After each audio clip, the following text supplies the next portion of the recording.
नमस्कार दोस्तों, आज हम बात करने वाले हैं दुनिया की सबसे प्रसिद्ध और दिल को छू लेने वाले उपन्यासों में से एक, to kill a mockingbird by Harper Lee. ये कहानी सिर्फ एक अदालत के केस की नहीं है। ये इंसानियत, न्याय, नस्ल भेद, बचपन और समाज की सच्चाई की कहानी है। इस कहानी को एक छोटी बच्ची स्काउट फिंच की नजरों से दिखाया गया है, जो धीरे धीरे दुनिया की अच्छाई और बुराई को समझना सीखती है। तो चलिए शुरू करते हैं। कहानी शुरू होती है अमेरिका के एक छोटे से शहर मेकोम्ब से। ये शहर बाहर से शांत दिखता है, लेकिन अंदर लोगों के दिलों में भेदभाव और नफरत भरी हुई है। यहाँ रहती है एक छोटी लड़की, स्काउट फिंच, उसका बड़ा भाई जेम फिंच और उनके पिता एटिकस फिंच।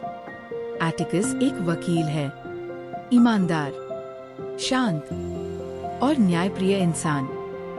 स्काउट अपने पिता को दुनिया का सबसे अच्छा इंसान मानती है। उनके पड़ोस में रहता है एक रहस्यमयी आदमी, बू रैडली। पूरे शहर में उसके बारे में डरावनी कहानियां फैली हुई हैं। लोग कहते हैं कि वह पागल है, कई सालों से घर से बाहर नहीं निकला।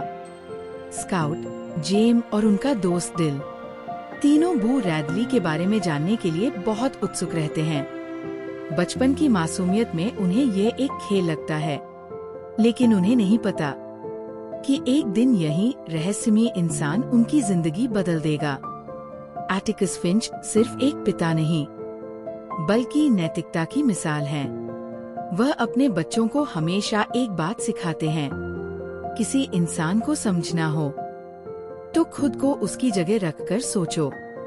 स्काउट कई बार स्कूल में लड़ाई कर बैठती है, लेकिन एटिकस उसे हिंसा की जगह समझदारी सिखाते हैं।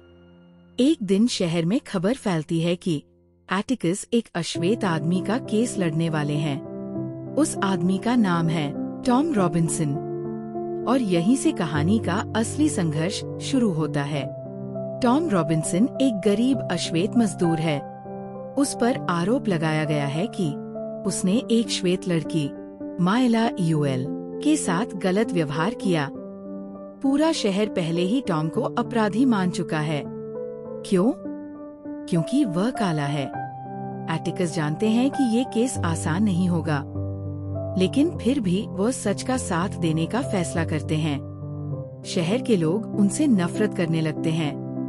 स्काउट और जेम को भी स्कूल में ताने सुनने पड़ते हैं, लेकिन एटिकस पीछे नहीं हटते। वह कहते हैं, अगर मैं ये केस नहीं लड़ूंगा, तो मैं अपने बच्चों की नजरों में कभी खुद को सही साबित नहीं कर पाऊंगा। धीरे धीरे स्काउट समझने लगती है कि दुनिया उतनी सरल नहीं है जितनी वह सोचती थी। लोग इंसानों को उनके रंग से जज करते हैं, सिर्फ इसलिए क्योंकि कोई अलग दिखता है। टॉम रॉबिन्सन के खिलाफ कोई पक्का सबूत नहीं है, फिर भी लोग उसे दोषी मान रहे हैं। स्काउट को समझ नहीं आता कि लोग इतने निर्दयी क्यों हैं, लेकिन एटिकस उसे समझाते हैं। अक्सर लोग डर और नफरत की वजह से गलत फैसले लेते हैं। अब शुरू होता है कहानी का सबसे महत्वपूर्ण हिस्सा, अदालत। पूरा शहर कोर्ट में जमा होता है। एटिकस बड़े शांत तरीके से केस लड़ते हैं। वो साबित करते हैं कि माइला के बयान में कई झूठ है। फिर पता चलता है कि माइला के पिता बॉब यूएल ही असली अपराधी हो सकते हैं। टॉम रॉबिन्सन का एक हाथ ठीक से काम नहीं करता। वो काम कर ही नहीं सकता था जिसका आरोप उस पर लगाया गया। सच्चाई धीरे धीरे सबके सामने आने लगती है, लेकिन समस्या ये है कि सच और न्याय हमेशा एक जैसे नहीं होते। जूरी फैसला सुनाती है।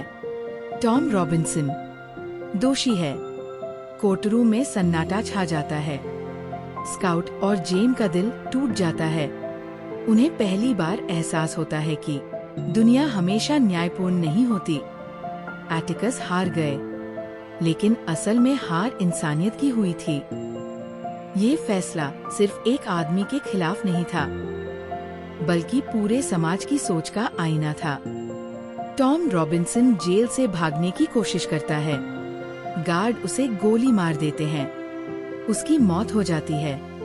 स्काउट समझ नहीं पाती कि एक निर्दोष इंसान को इतनी बड़ी सजा क्यों मिली।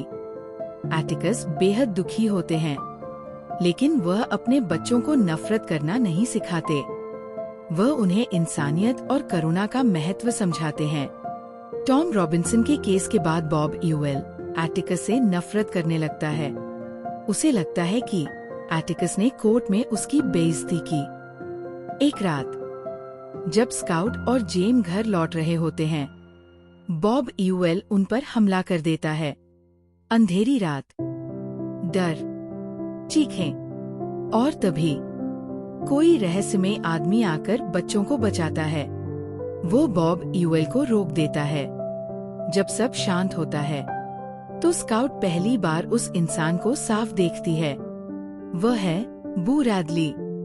पूरे शहर ने बू रैडली को राक्षस समझा था, लेकिन असलियत में वह बेहद दयालु इंसान निकलता है। वह सालों से चुपचाप स्काउट और जेम की परवाह करता रहा था। स्काउट को एहसास होता है, हम अक्सर लोगों को बिना समझे जज कर देते हैं। बू कोई डरावना इंसान नहीं था। असल में समाज की सोच डरावनी थी। कहानी का सबसे गहरा संदेश यही छिपा है। मॉकिंगबर्ड एक ऐसा पक्षी होता है जो सिर्फ मधुर गीत गाता है। वह किसी का नुकसान नहीं करता। इसलिए एटिकस कहते हैं, मॉकिंगबर्ड को मारना पाप है। कहानी में टॉम रॉबिन्सन और बू रैडली दोनों ही मॉकिंगबर्ड की तरह हैं, निर्दोष, दयालु, लेकिन समाज की क्रूरता का शिकार। स्काउट अब पहले जैसी मासूम बच्ची नहीं रही। उसने दुनिया की सच्चाई देख ली है, लेकिन एटिकस की सीख उसके अंदर जिंदा रहती है। इंसान को उसके रंग, पैसे या अफवाहों से नहीं, उसके दिल से पहचानो। और शायद यही इस कहानी का सबसे बड़ा संदेश है।